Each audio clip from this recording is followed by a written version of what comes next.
Thank you. Thanks to Stop the War for inviting me. I visited Libya twice over the past 6 months of the crisis. The first time I was on a peace mission, and the second time I was a correspondent for Press TV, and I also did some reporting for Russia Today. I left just after the so-called fall of Tripoli, and I was there during that horrendous week of the fighting in Tripoli.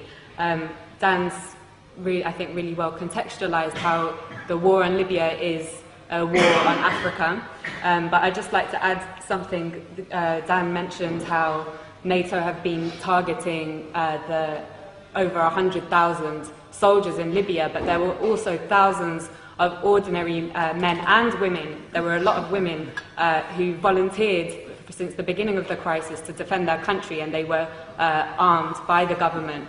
And during that week in Tripoli when the fighting began, I witnessed how ordinary men and women took up the weapons that they had been trained to use during that 6 months to defend their country.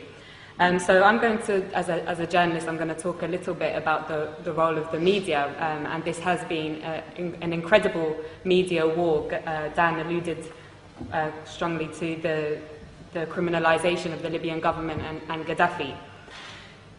So the media said that thousands of people were about to be killed in Benghazi, but they never showed us any evidence.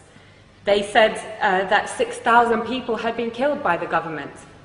Human rights organizations have confirmed that approximately 250 have died from both sides. They said that the Libyan government was attacking its own people from the air, and Russian intelligence satellites have since shown us that this was impossible. They said that the government was hiring mercenaries from elsewhere in Africa. They never showed us the evidence. Instead, we saw the videos of black Libyans and other black Africans being lynched in public squares by NATO's ground troops, the rebels, with scores of people filming on their mobile phones and Western special forces looking on. They said that Gaddafi was hated by his people, but they never showed us the 1.7 million people in a country of 6 million in Green Square on July the 1st, or the masses in Tarhuna, in Sabha, in Beni Walid, in Sirte, and across the country who demonstrated to pledge their allegiance to their leader and to the Jamahiriya. They never showed us the masses, as I said, of ordinary men and women who had accepted the government's offer of weapons to defend their families, neighborhoods, and country from people who wished to condemn them to enslavement, to imperialism. They said they were targeting Gaddafi's military forces.